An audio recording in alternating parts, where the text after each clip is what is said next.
Hello, and thank you for joining me for my talk about my Through the Night project. I have to say, it's properly weird talking to a camera and not full of people in a room. I also usually have my photos displayed around me as I'm talking to people, so do forgive me if I start looking around for them as I'm talking to you. I'm going to place a series of photographs up on the screen from Through the Night project and occasionally stop and talk about one. So enjoy the slideshow, and hopefully if the camera gets back to me talking, I'll look half human. Who knows, I'll actually still be sitting or standing. I don't know what I'm doing. It's going to be really exciting. So enjoy the slideshow. Now, where do I begin? I think it really begins with the lens, because it's the lens that made me fall in love with photography again. In 2008, when us film photographers all kind of got the chop, we all went off and bought some really shitty, well, those of us who were freelancers and not agency or employed by magazines, we all went off and we bought the first digital that we could afford. Well, I'm not sure about you, but mine was probably shit, and actually threw it on the ground to try and break it a while back. Anyway, that said, I basically decided my photography career was over and my work at the Royal Opera House and theatres of London and Europe would be finished. So off I went and got myself on a magazine journalism diploma. But just as that was happening, I got myself a new rangefinder film kit. I'd walked down the street in Hatton Garden and found a film kit in the window. All the people were trading up their film kits and buying digital, and so I found one super cheap. Well, it was more than I could afford, but it was a Leica M6 kit, this one here, 2 bodies and a Noctilux and other lenses. Selling one of those M6 bodies straight away, I was able to afford this kit. So here we have the beginning of my story with the Noctilux.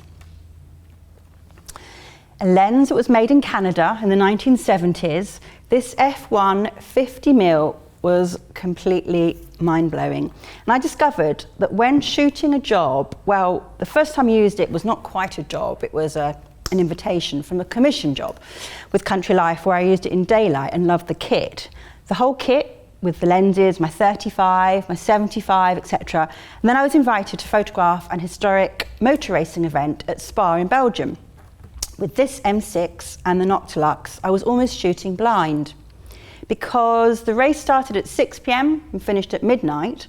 And in September, the darkness started early and I was almost shooting, well, I was hoping I was shooting. I pushed the Fuji Neopan 1600 and pushed it and pushed it. Here we have my first nighttime race meeting in Spa, 6 hours with the Leica M6 and Noctilux. Really and truly, this was photography that I was used to. Theatre, dance, action, all happening. Getting back, I could see this new film kit I could use properly and it could do my work. So promptly finding that my lab, which was Sita, then Tapestry, then Bayer, basically I followed wherever Terry went. It's Bayer now in Newman Street.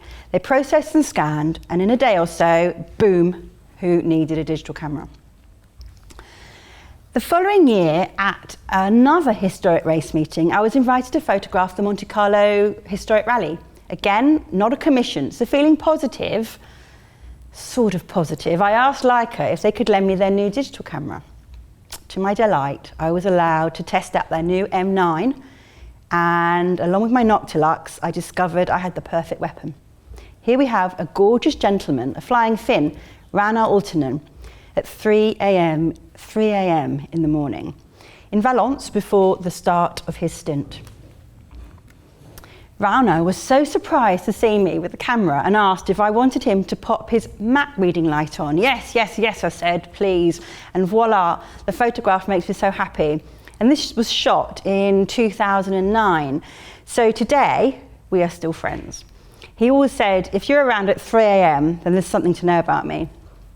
The photos from that expedition that made me realise that I had something here, something that I don't think other photographers were doing, shooting at night. Again, it led on to more rotor racing events and meetings, and along with corporate and commercial jobs, I began getting really interested in women and motoring, historic women racing drivers. Promptly, I got my race licence, My camera kit was noticed by racing drivers as they saw me at stupid o'clock in the morning. At these race events, I began teaching some of these racing drivers how to use this equipment. Remember, a rangefinder is manual exposure, manual focus, and lots of people, well, those who aren't trained in photography, would need a helping hand to understand this. So this passion of actually shooting the events, wanting to race, and then wanting to know more about the history awarded me more commissions, more invitations.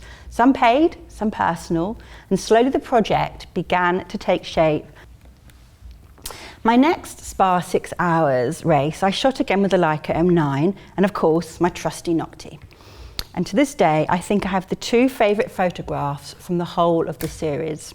Here we have Mr. Yves June, sadly no longer with us, driver changing in the Porsche. It was pissing with rain, and as usual, I was hanging out with the people who let me hang out with them. Now brilliant friends, but hanging out, waiting for stuff to happen. It happened, and this shot tells me the whole story of the race. Although here we have another story, albeit this is the end of the story of this car in the race.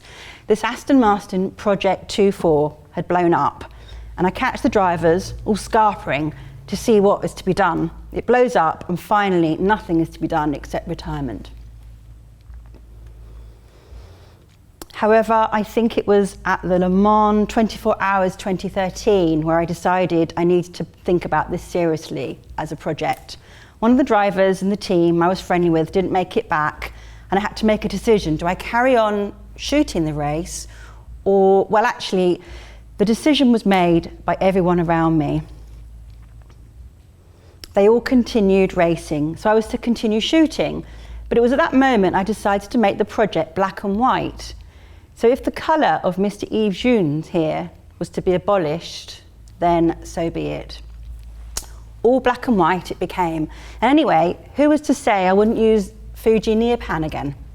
Funnily, I never used Fuji Neopan again. I started to look at the progress, and that allowed me to begin to tick races, some that I'd been to, and to search the ones I hadn't. Spa 24 Hours was next. I hitchhiked there. Well, actually, I hitchhiked to most places, sort of. Though, well, yeah, I did hitchhike to nearly all races through Twitter.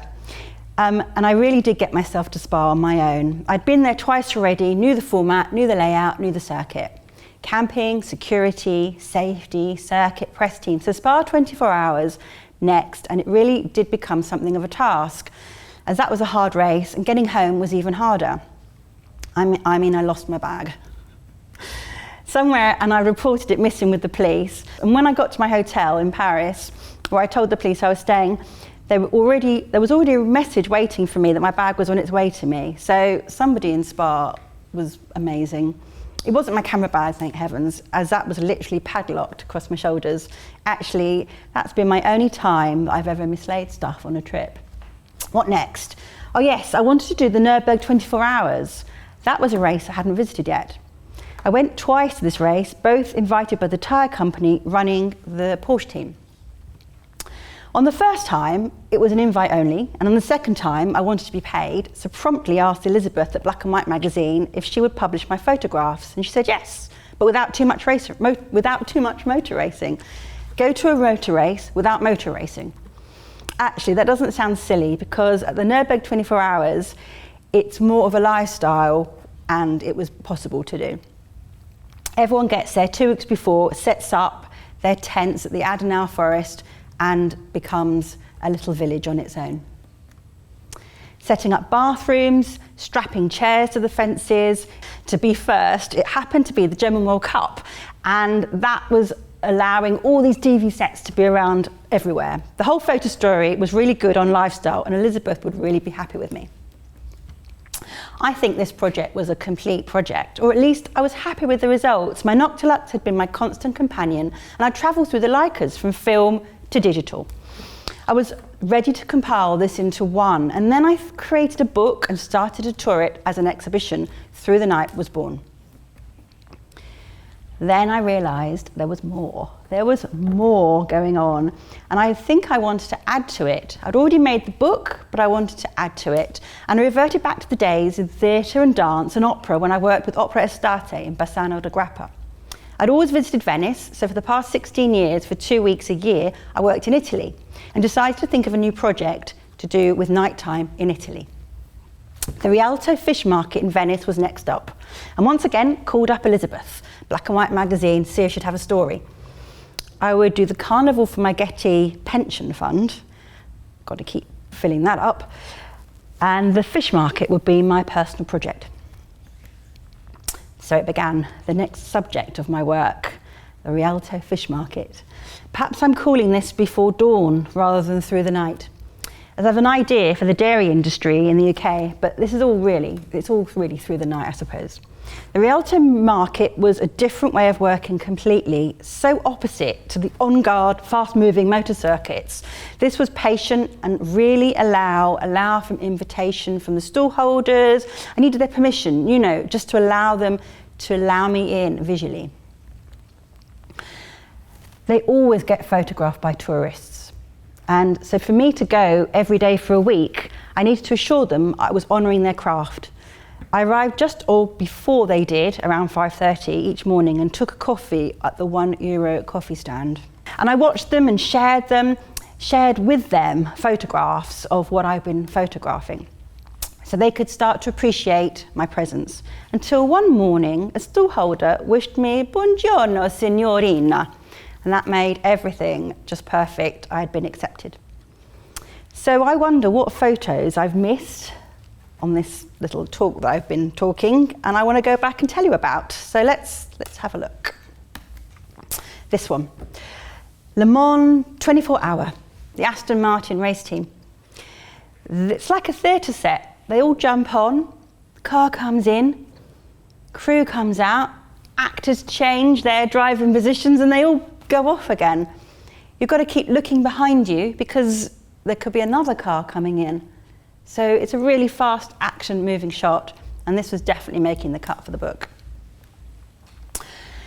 This was the photograph that was the basis for turning everything black and white. It was the waiting for my friend to come back. He didn't. We were all waiting. He was going to get into the driver change, and the friend didn't come back. And from then on, the project became a much more solemn book, but then a celebration of everything I'd been photographing. So this was a deciding factor to make the project black and white. Nürburgring 24 hours. So I've been walking around the forest, the Adenauer forest, for the whole night, and these zombies stood up from their detritus. They'd been partying and the fire was still burning and the race was still going, and they were stood up to attention. As soon as I left, they all collapsed back down into their chairs again. Spa 24 hours. This race, this photograph is a really good, funny race. They'd been in there for 3, 4, 5 hours fixing this Mercedes, and they were fixing it, and they went back out and they came third. It was just, that's what endurance racing is about. And the Noctilux didn't disturb them. I was standing there photographing them for nearly 3 hours without them really noticing I was there, and they came back and got into the race. What have we got here? Now this is a shot where I love it when all the drivers jump onto the bonnet and cleaning the window, and it's a really fast moving shot. Again, you've got to keep looking behind you, and it's the thrill and the sound and the smell of an endurance motor race. Venice Fish Market. Difference here between Venice Fish Market and motorsport races is the speed. I'm just chilled, sitting, standing, waiting for the people to come and turn up and choose their fish. Totally different sensation, knowing that your lens and your eye are just feasting on light. Again, we've got the fish market. I don't even know if he knows I'm there. I mean, he probably knows I'm there, but does he really know I'm there? He's carrying on slicing up his artichokes in the pickled jar that he'll put them in afterwards. He gets there at 4:30 and leaves at 7:30, and that's his job done for the day. I hope I'm not stealing his soul when I take his picture. What I love about waking up before anybody else is there's no one else around, and you've got the whole city to yourself. You and the sounds and the trolleys and the birds and the boats moving and the water lapping up against the side. You can hang around without causing any distraction. You've got the ability to be invisible. Fish stalls, getting up early and appreciating their craft. So they were very conscious of me being there for the first 2 or 3 days, and afterwards, once they wished me a good morning, they just forgot I was there. And then at the end of each shoot, they gave me some fish to take home. So they did know I was there. They knew I wasn't a tourist. They knew I was doing a kind of a documentary project on them. And they're skilled workers, and they're so dedicated.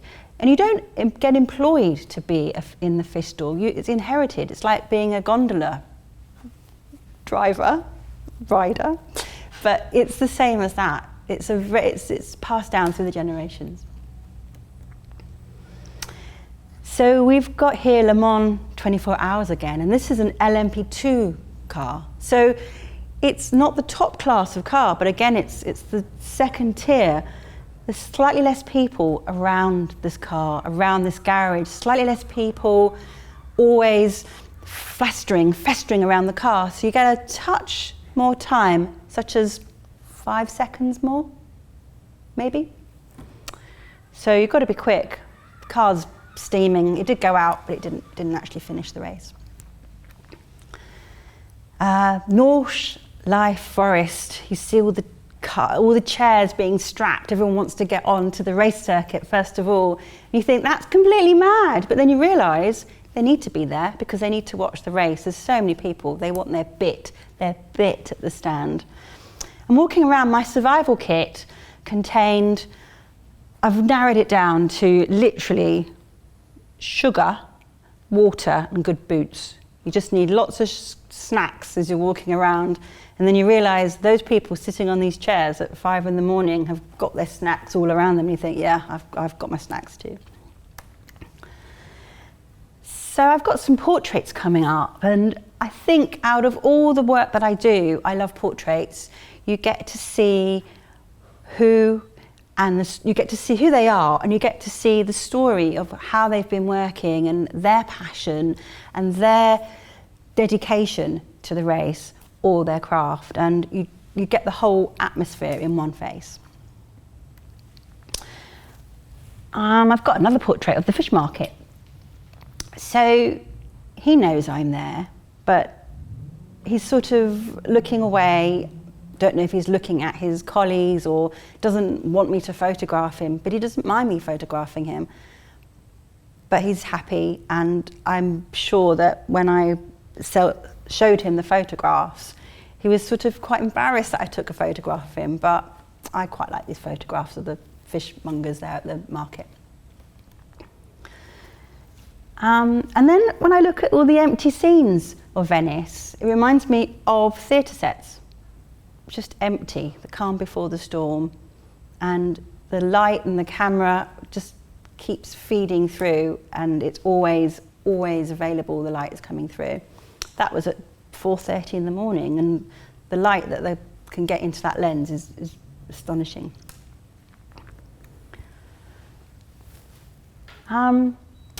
I've got to a point here where I'm back at the Nürburgring, and I've stumbled across somebody watching the German World Cup. I was in their village, and being allowed into their little village in the forest, in the Adenau forest, was quite something, because throughout the night I had to text some colleagues back in the press office to say I was still alive, because I had been walking around the whole night in the pitch black. And so when I got to the little German village, and they're watching the World Cup on replay. They've been watching it again and again and again and again on replay. And I ended up watching a bit of the German World Cup with them. So it was mad having a motor race and the German World Cup at the same time. This lady at the Rialto Fish Market, I noticed that she had got there every day at the same time with a huge big empty trolley, and then left at the same time with a huge big full trolley. And she was the restaurant owner and collected her fish every morning at the same time from the same fishmongers, but she chose her fish.